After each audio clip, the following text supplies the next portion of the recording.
इय्याक नअबुदु व इय्याक नस्तईन। शाह फैसल कॉलोनी के शहरियों, फैमिलीज, इतनी तादाद में आपको खुशामदीद कहता हूं। और मेरे नौजवान, मैं इस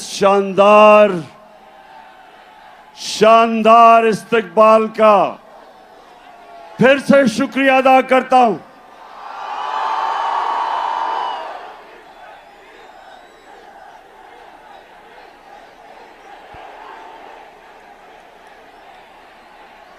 जब मेरी हुकूमत हटाई गई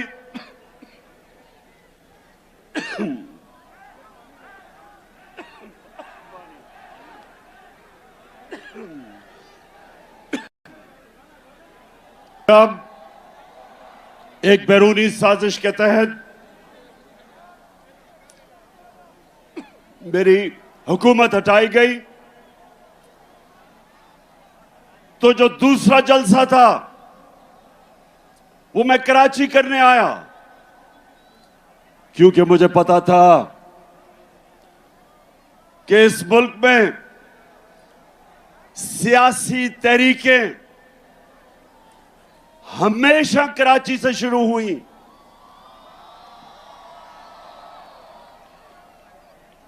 कराची के लोग शऊर रखने वाले लोग हैं, सियासत को समझने वाले लोग हैं, और इसलिए मैं आपके पास तब आया। और मुझे अभी भी याद है कि मज़ार कायद पे जिस तरह मेरी कराची की आवाम निकली और मेरी हौसला अफजाई की, मैं उसका भी आज शुक्रिया अदा करना चाहता हूं आपका।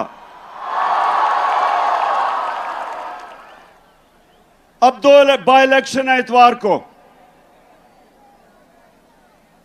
2 बाई इलेक्शन हो रहे हैं इतवार को, मलीर में और कुरंगी में। तो मैं आज इधर शाह फैसल कॉलोनी में खड़े होकर सारे पाकिस्तान को कह रहा हूं, सारे मुल्क को मैं आज पैगाम दे रहा हूं कि ये इलेक्शन नहीं हो रहे, ये मुल्क का रेफरेंडम हो रहा है, ये मुल्क का फैसला होने जा रहा है। मेरे पाकिस्तानियों, एक मुल्क जो अल्लाह ने हमें एक तोहफा दिया था पाकिस्तान का, वो आज एक फैसला कुन वक्त पे खड़ा है।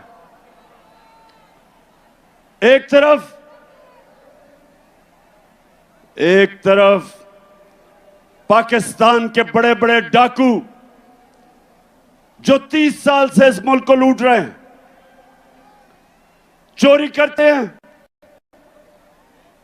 और जब एहतसाब होने लगता है बाहर भाग जाते हैं, फिर डील करते हैं, एनआरओ लेके वापस आ जाते हैं, फिर लूटते हैं, फिर जब एहतसाब होने लगता है फिर बाहर भाग जाते हैं,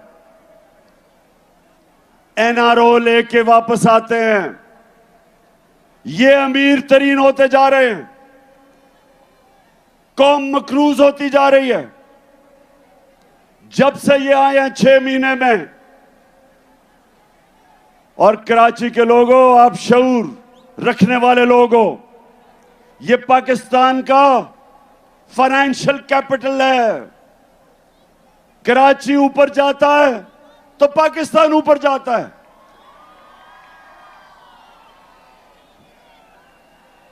और जब कराची की तबीयत खराब होती है तो मुल्क की तबीयत खराब हो जाती है। ये पाकिस्तान का फाइनेंस का इंजन है, ये आगे लेके चलता है और मुल्क आगे जाता है। तो कराची, आप सब जानते हैं कि जब से ये आए हैं चोर, एक साजिश के तहत, बैरूनी साजिश के तहत, और जब से ये मुल्क के ऊपर मुसल्लत किए गए, महंगाई के सारे रिकॉर्ड टूट गए। 50 साल में मुल्क की सबसे ज्यादा महंगाई। यहां फैमिलीज बैठी हैं, जब बिजली के बिल आते हैं तो आप सब जानते हैं कि कभी इस मुल्क के अंदर इतनी महंगी बिजली, और खास तौर पे जो तनख्वाहदार तबका है, बिजली, अभी गैस बढ़ने वाली है, लोड शेडिंग, पेट्रोल और डीजल 150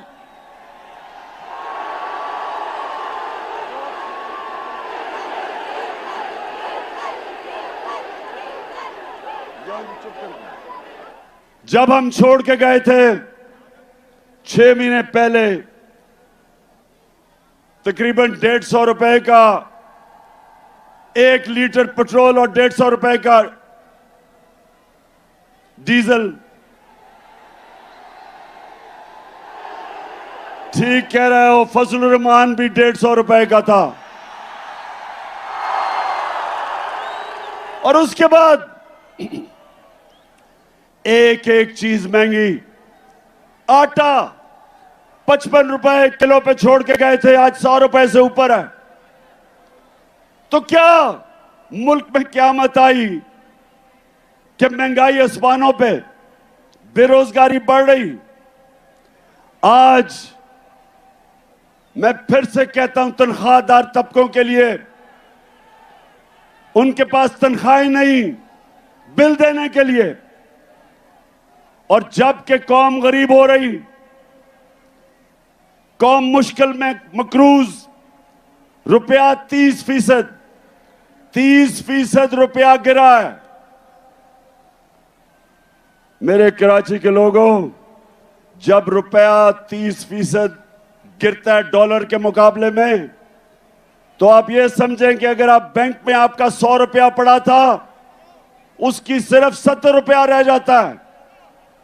और ये जिनके बाहर अरबों डॉलर बाहर पड़े हैं, इनकी दौलत में इजाफा हो जाता है, क्योंकि डॉलर ऊपर चला जाता है। ये 30% ऊपर, मुल्क 30% नीचे। तो सवाल यह है कि जिन लोगों ने इनको हमारे ऊपर मुसल्लत किया, आज सारी कौम सवाल पूछ रही है कि जो आपने साजिश करके इन चोरों को हमारे ऊपर बिठाया, तारीख, इस मुल्क की तारीख आपको नहीं भूलेगी। ये कौम आपको नहीं भूलेगी जो आपने जुल्म किया इस कौम के साथ। दुश्मन भी ना करे, दुश्मन भी वो नुकसान नहीं पहुंचा सकता था पाकिस्तान का, जो इन चोरों को हमारे ऊपर मुसल्लत करके नुकसान पहुंचाया। तो ये रेफरेंडम है,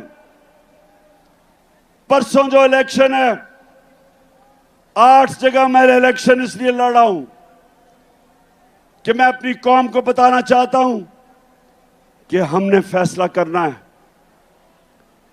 क्या हमने भेड़ बकरियों की तरह इनकी गुलामी करनी है, चोरों की, या एक आजाद कौम की तरह, एक खुददार कौम की तरह अपने पैर पे खड़ा होना है, हकीकी आजादी लेनी है अपनी? क्योंकि मेरे पाकिस्तानियों, सिर्फ आजाद इंसानों की परवाज ऊपर होती है। मैं वो पाकिस्तानी हूं, अल्लाह ने मेरे से बेहतर टैलेंटेड खिलाड़ी थे क्रिकेट में, मेरे से ज्यादा पैसे वाले लोग थे जो मेरे से ज्यादा अस्पताल बना सकते थे।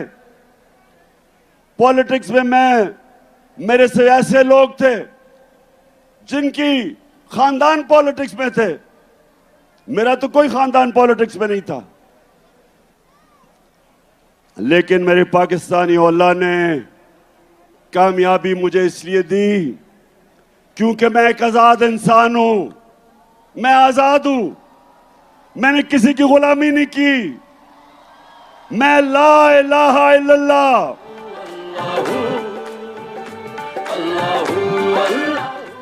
ला इलाहा इल्लल्लाह, नहीं है कोई खुदा अल्लाह के सिवा, ये इंसान को आजाद करता है। और मेरे पाकिस्तानियों, खास तौर पे मैं अपने नौजवानों को यह बताना चाहता हूं कि सिर्फ आजाद ज़हन, आजाद इंसान, आजाद मुल्क, सिर्फ उनकी परवाज ऊपर होती है। गुलाम तो अच्छी गुलामी कर सकते हैं, गुलाम तो वो बन सकते हैं जो इस वक्त मुल्क का क्राइम मिनिस्टर है, जिसको चेरी ब्लॉसम कहता हूं। अच्छा, जरा ये देख लें, कभी किसी मुल्क का प्राइम मिनिस्टर ऐसी बातें करता, जरा ये देखें। पहले मैं सऊदी अरब से होके आया हूं, मैं यूएई के होके, अभी मैं तुर्की होके आया हूं, और मैंने उन भाइयों को कहा कि आप हमारे बड़े अजीम भाई हैं, हमेशा आपने हमारी मदद की। और मैंने यही कहा, जब मैं आया हूं तो आप समझेंगे शायद ये मांगने, आया है। मैं मांगने नहीं आया, लेकिन मजबूरी है। जिस तरह माजी में 75 साल में आपने हमारा हाथ बटाया है, कुछ अर्सा आप हाथ बटा। मैंने कहा मैं वादा करता हूं कि इंशाअल्लाह हम पूरी कौम, हम मिलकर दिन रात मेहनत करेंगे, पसीना कराएंगे, अपने पांव पे खड़े होंगे। अच्छा सुनो, अब सुनो पाकिस्तानियों, ये जरा बड़ी गौर से मेरी बात सुनो। जब आपका प्राइम मिनिस्टर भिखारियों की तरह दूसरों से पैसे मांगता है, और जो दूसरे, याद रखें, जिन मुल्कों से ये पैसे मांगते हैं, जब मैं प्राइम मिनिस्टर था, तो जब भी दूसरे मुल्क का मिनिस्टर या प्राइम मिनिस्टर मुझे मिलने आता था, तो पहले फॉरेन ऑफिस मुझे पूरा उसका शजरा बता देता था कि ये पढ़ा किधर, इसने मेरे से मिलने से, प्राइम मिनिस्टर से पहले क्या नौकरी करता था, क्या ये ईमानदार है, करप्ट है, सारा कुछ मुझे पता होता था उससे मिलने से पहले। तो जब ये शहबाज शरीफ, जब ये दुनिया में पैसे मांगने जाता है, तो याद रखें, उनको सब पता होता है कि इसके और इसके भाई के अरबों डॉलर मुल्क से बाहर पड़े हैं, चोरी का पैसा, सबको पता होता है। तो जब अपना पैसा मुल्क से बाहर ले जाओ चोरी करके, और दूसरों को कहो पाकिस्तान में पैसा दो, लोग आपको हकारत की नजर से देखते हैं, लोग आपको जलील करते हैं।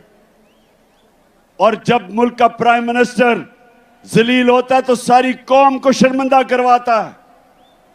मैं जो आपको कह रहा हूं, ये रेफरेंडम है आज, या इन चोरों के नीचे, और इन्होंने अपने बच्चे तैयार किए हुए हैं, फिटे हुए बच्चे, चोरी के पैसे पे पले हुए बच्चे, या वो,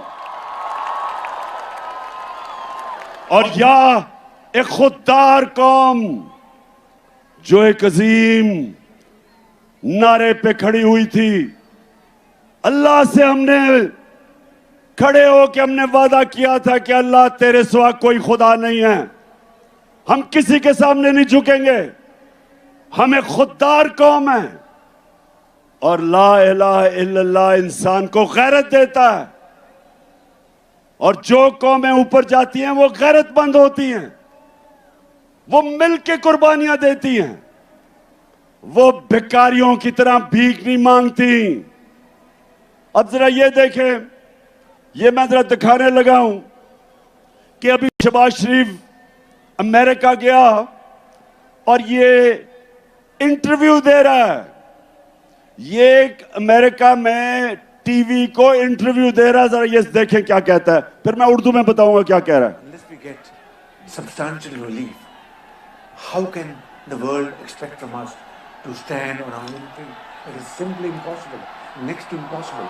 The world has to stand by us. And there is a yawn are asked and what is available. Please, through your cameras, have this yawning gap bridged and bridged very quickly. The epidemic. It is waiting for us.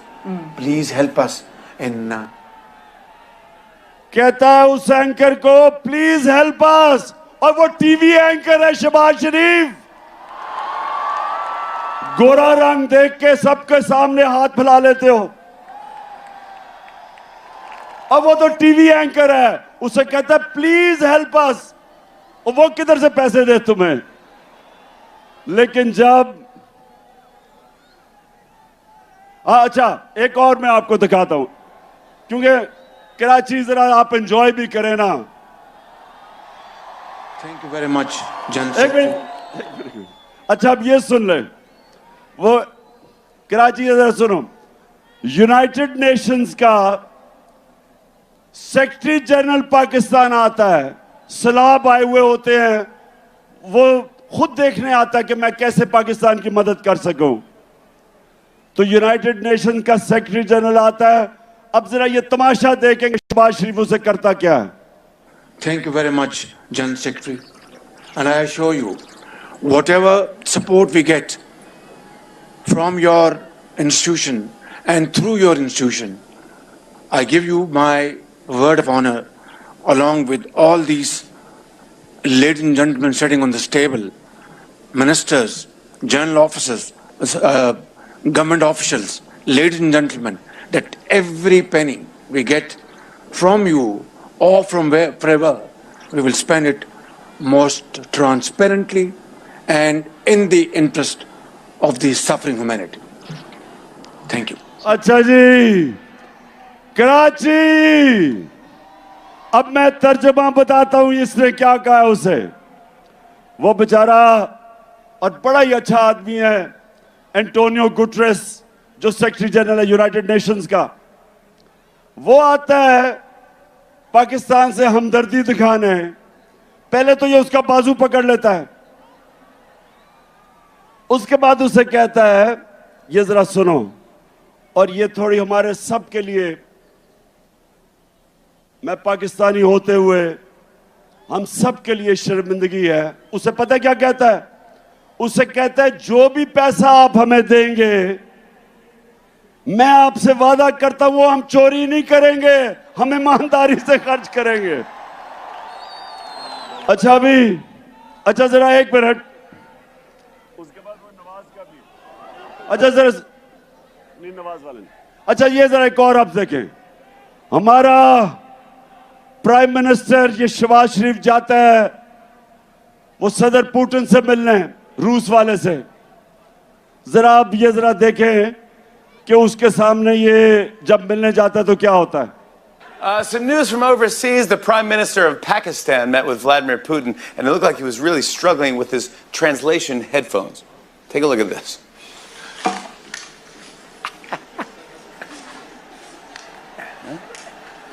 गौर से देखें, गौर से. There you go. Уважаемый господин премьер-министр,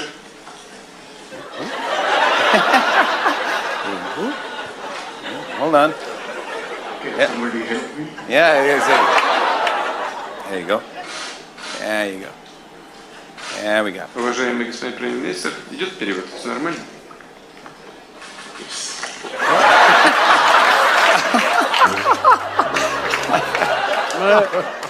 That guy is the leader of 220 million people. I just want to let you know. And then he- अच्छा मैं बस, अब ये क्या आप देख रहे थे, अब आपको मतलब समझ आ गया कि कांपे टांगती कैसे हैं.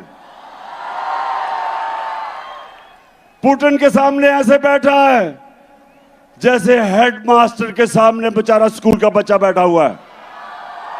और ये होता है पाकिस्तानियों, जब एक बैरून मुल्क के साजिश के तहत एक आदमी को, जिसको सजा होनी थी, इसको और इसके बेटे को FIA केस के अंदर 16 अरब रुपए की जो चोरी पकड़ी गई थी, इसको सजा होनी थी। बजाय सजा होने के बचाया गया इसे और इसको ऊपर बैठा दिया, और इससे आज पाकिस्तान को उधर पहुंचाया जिधर ये खुद अमेरिका में कह रहा है कि अब हम अपने कर्जे वापस नहीं कर सकेंगे। वो जो भी इंटरव्यू दे रहा था कि हमारी मदद करो, हम अपने कर्जे वापस नहीं कर सकते। तो कौन सी क़यामत आई थी 6 महीने पहले? ये पाकिस्तान की जो हर साल शाया होती है इकोनॉमिक सर्वे ऑफ पाकिस्तान, जो इन्होंने इस हुकूमत ने शाया की। कराची गौर से सुनो, आप शऊर वाले लोग हो। इकोनॉमिक सर्वे के मुताबिक 17 साल के बाद हमारे आखिरी 2 सालों में पाकिस्तान की जो ग्रोथ रेट, मतलब कि जो हमारी मायशत तरक्की कर रही थी, वो 17 साल के बाद बेहतरीन परफॉर्मेंस थी। 5.7% और 6%। ये 17 साल के बाद हमारी इकोनॉमी बेहतरीन परफॉर्मेंस कर रही थी। वर्ल्ड बैंक के मुताबिक सारे बर्रे सगीर में सबसे ज्यादा रोजगार जिस मुल्क में था कोरोना के बाद, वो पाकिस्तान में था। World Economic Forum, World Health Organization, the Economist, दुनिया के इदारों ने तस्लीम किया कि पाकिस्तान वो 3 मुल्कों में था जिसने सबसे बेहतरीन तरीके से कोरोना से अपने लोगों को भी बचाया, अपनी मायशत को भी बचाया, अपने गरीबों को बचाया। ये इंटरनेशनली माना कि पाकिस्तान का जो एहसास का प्रोग्राम था, जिसमें हमने अपने गरीबों को कोरोना की लॉकडाउन की तबाही से बचाया, ये दुनिया ने माना। तो मैं फिर से सवाल पूछता हूं कि ये साजिश जिन्होंने करके इन चोरों को हमारे ऊपर मुसल्लत किया था, तारीख आपको नहीं भूलेगी। ये कौम जो मुश्किलात का सामना कर रही है नहीं भूलेगी। और इंशाअल्लाह जो मैं आपसे सबसे उम्मीद रखता हूं, ये जो परसों बाय इलेक्शन आ रहे हैं, इस इलेक्शन के अंदर कौम ने रेफरेंडम करना है, बताना है कि हम इस इंपोर्टेड हुकूमत को मंजूर नहीं करते। हम इन चोरों को जो 30 साल से 2 बड़े बड़े डाकू खानदान जो चोरी करके पैसा बाहर लेके जा रहे थे, हम कभी इनको कबूल नहीं करेंगे। और मैं इसके साथ आज सबको बता दूं कि इंशाअल्लाह इस मुल्क की तारीख का सबसे बड़ा जो मैं मार्च करने लगा हूं, जिसकी मैं कॉल देने लगा हूं, इस मुल्क की सबसे बड़ी मुजाहरा होगा।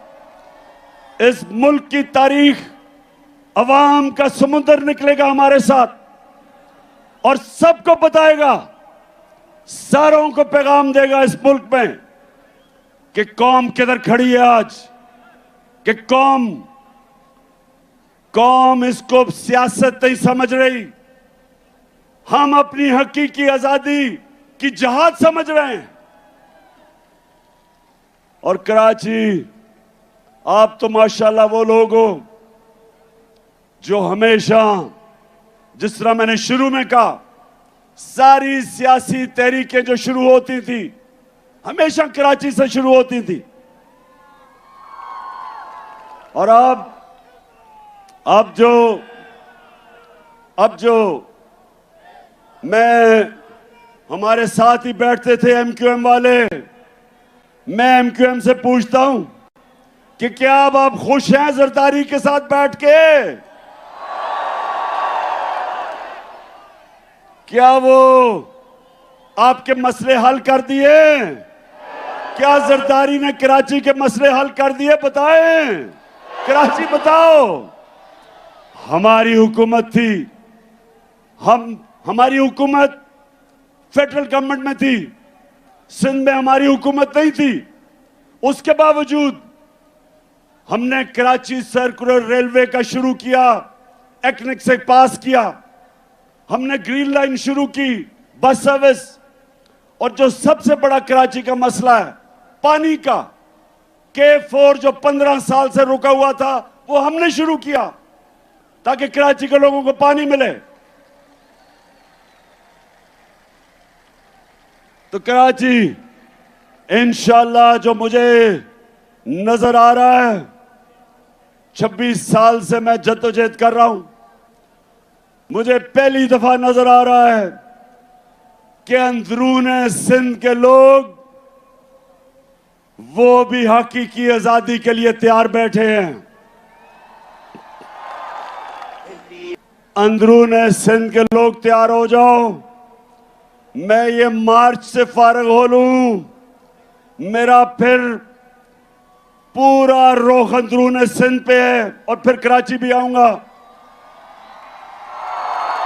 और मेरा ये अज़म है कि ये जो जरदारी माफिया जिसने अंदरूने सिंध के लोगों को गुलाम बनाया हुआ है, मेरे सिंधी भाइयों तैयार हो जाओ।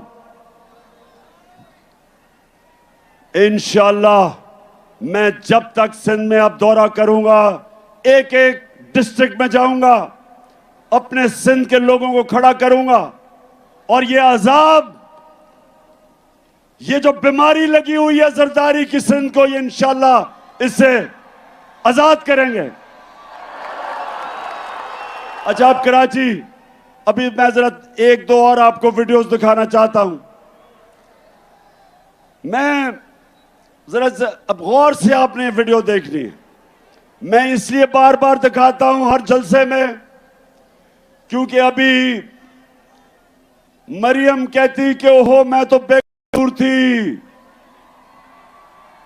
और मैं बाइज्जत बरी हो गई हूं।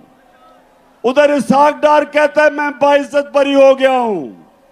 अब नवाज शरीफ बाइज्जत बरी हो जाएगा और इस NRO 2 में जरदारी भी बाइज्जत बरी हो जाएगा। सिर्फ बेचारे छोटे छोटे चोर पकड़े जाएंगे पाकिस्तान में। सिर्फ वो साइकिल चोर, स्कूटर चोर, मोटरसाइकिल चोर, बेचारे, उनके अलावा कोई बड़ा डाकू इस निजाम के अंदर नहीं पकड़ा जाएगा। तो जब मरियम कहती है, अब आपने गौर से देखना, ये मरियम कहती है जी मेरे से तो बड़ा जुल्म हुआ, मैं तो बेकसूर हूं। देखे ना ये इमरान खान कितना जालिम आदमी है। मरियम बीबी, सारी कौम से झूठ ना बोले। आपके जब हमने पूछा आपसे आज से 10 साल पहले कि 4 बड़े बड़े महलात लंदन के सबसे महंगे इलाके में, मेफेयर में, मेफेयर जो है सबसे महंगा इलाका है लंदन का, उधर 4 बड़े बड़े महलात इन्होंने खरीदे हुए थे। तो जब मैंने इससे पूछा कि बताओ कि ये महलात किधर से आए, कौन से पैसे से आए, तो मरियम क्या कहती है ये जरा देखें। 10 साल पहले इस तरह मुझे लगा कि आप लोगों को बेवकूफ नहीं बना सकते। मेरी सेंट्रल लंदन में प्रॉपर्टीज तो दूर की बात है, मेरी पाकिस्तान में भी कोई प्रॉपर्टी नहीं है। मैं अपने वालिद के साथ है और मुझे समझ नहीं आई कि मेरी और मेरी वालदा की और बहन भाइयों की प्रॉपर्टीज ये कहाँ से निकाल के ले आए हैं। मेरे नाम पाकिस्तान में कोई प्रॉपर्टी नहीं है, ये तो इंग्लैंड की बात है। सुन लिया। अब ये कब था? ये था 2014 में। बेचारी मरियम को नहीं पता था कि अल्लाह अल हक है और वो सच सामने ले आता है। 2 साल के बाद एक इंटरनेशनल इंकशाफ हुआ, पैनामा पेपर्स।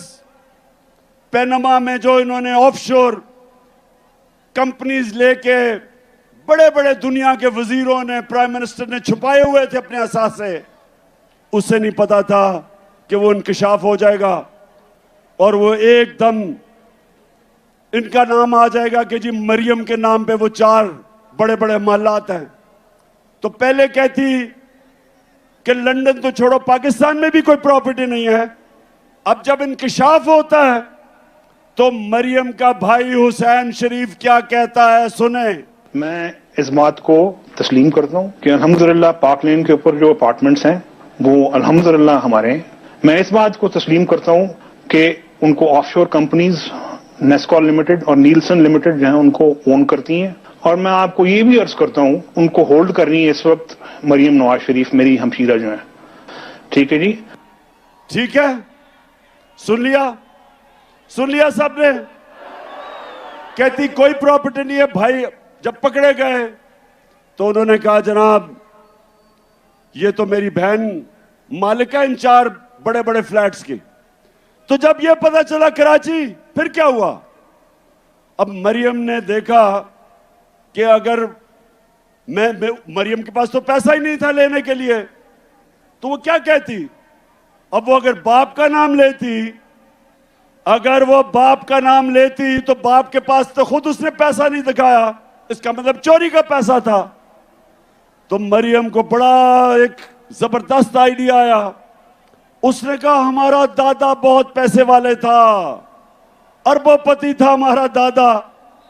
अब दादे से कौन पूछेगा, वो तो दूसरी दुनिया में जा चुका था। तो ये सुने जरा मरियम क्या कहती है। हसन हुसैन के पास आज जो भी है वो एक अरबपति दादा के पोते हैं। उस अरबपति दादा के पोते हैं जो 1960s और 70s में पाकिस्तान का अमीर तरीन इंसान था।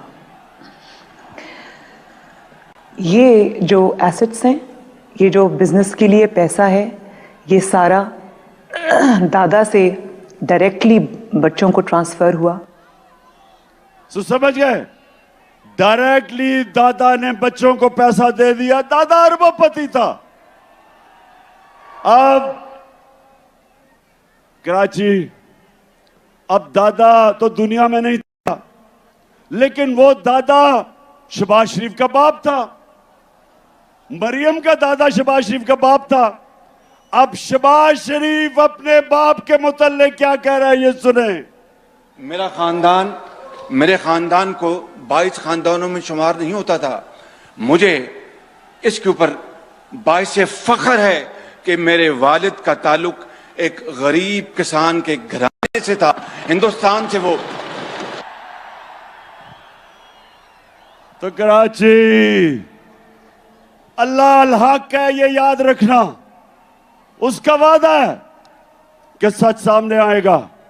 और अब जो मैं आप सबको आज कराची आया खास तौर पे कि मैं आप सबकी कुरंगी और मलीर, खास तौर पे जिधर इलेक्शंस हैं, मैं आप सबकी ड्यूटी लगाने आया हूं। देखें, ये फैसला होने लगा आपके मुस्तकबिल का। एक तरफ ये चोर हैं जो यहां से चोरी करके पैसा बाहर मुल्क को लूटने आते हैं, एनआरओ लेते हैं और फिर बाहर चले जाते हैं। और दूसरी तरफ ये वक्त आ गया कि हम सब हक के लिए खड़े हों, अमर बिल मारूफ के लिए खड़े हों, जो शुरू में आयत पड़ी थी। अल्लाह का हुक्म है, अल्लाह का सबको हुक्म है कि अच्छाई हक के साथ खड़े हो और बुराई के खिलाफ खड़े हो। अल्लाह ने हमें किसी को इजाजत नहीं दी न्यूट्रल रहने की। उसने हमें सबको कहा कि अच्छाई के साथ खड़े हो, इन चोरों के साथ ना खड़े हो। ये इलेक्शन रेफरेंडम है और मैं अपनी सारी कौम को कह रहा हूं कि निकलना है। इसको आपने अपना इलेक्शन नहीं, एक जहाद समझनी है इन चोरों के खिलाफ। और मैं सबसे आपसे उम्मीद रखता हूं कि आपने अपनी पूरी कोशिश करनी है, क्योंकि ये इमरान खान अकेले ने ठेका नहीं लिया हुआ करप्शन के खिलाफ जंग लड़ने का, ये आपका भी है जिम्मेदारी। बात कहना चाहता हूं, अल्लाह ने हमें अपनी सबसे अजीम मखलूक बनाया, अशरफुल मखलूकात। फरिश्तों को हुक्म दिया कि इंसान के सामने झुको, और जब शैतान ने कहा कि मैं आग का बना हुआ हूं, ये तो मिट्टी का बना हुआ है, मैं नहीं झुकता, तो अल्लाह ने कहा कि तुम्हें भी नहीं पता कि इंसान में मैंने क्या सलाहियतें दी हैं, क्या पावर दी है। मेरे पाकिस्तानियों, अपनी सलाहियतें पहचानो, अपनी ताकत पहचानो। आपका मुस्तकबिल इन चोरों के नीचे नहीं है, आपका मुस्तकबिल इन चोरों के नीचे सिर्फ उसके सामने जिल्लत है। आपका जो अजीम मकसद, अजीम नारे पे पाकिस्तान बना था, अजीम लीडर था कायदे आजम मोहम्मद अली जिन्ना, अजीम नजरियाती लीडर इलामा इकबाल थे। हमारा वो मुल्क होना था जो आज सारी मुसलमान दुनिया के सामने हमने एक मिसाल बननी थी। हम कभी भी नहीं बन सकते अगर ये चोर हमारे ऊपर बैठे रहें, जो अपने आप को भी जलील करते हैं, जिनमें गैरत नहीं है और सारी कौम को शर्मिंदा करवाते हैं। इसलिए मैं 6 महीने सारे मुल्क में फिर रहा हूं अपनी कौम को तैयार करने के लिए कि ये बाय इलेक्शन तो परसों है। मैं आपको कॉल देने लगा हूं और आपने सब ने निकलना है अपने लिए, अपने बच्चों के लिए, अपने मुल्क के मुस्तकबिल के लिए। ये एक अजीम मुल्क है, सब कुछ दिया अल्लाह ने। तो अब आखिर में सब हाथ उठा के आपने मेरे साथ हल्फ ले लेना है, सबने मेरे साथ हल्फ लेना है। मैं यहां से पढ़ूंगा, आपने बाबा से बुलंद रिपीट करना है। टीवी पे जो लोग हमें देख रहे हैं वो भी हमारे साथ शरीक हो जाएं। बिस्मिल्लाहिर्रहमानिर्रहीम। हम हल्फ उठाते हैं कि हम पाकिस्तान के आइन की हमेशा पासदारी करेंगे। हम पाकिस्तान की खुद मुख्तारी का तहफ़्फ़ुज़ करेंगे कि हम कभी भी अल्लाह के सिवा किसी के सामने नहीं झुकेंगे, और हम पाकिस्तान की हकीकी आजादी के इस जिहाद में आखिर तक इमरान खान के शाना बशाना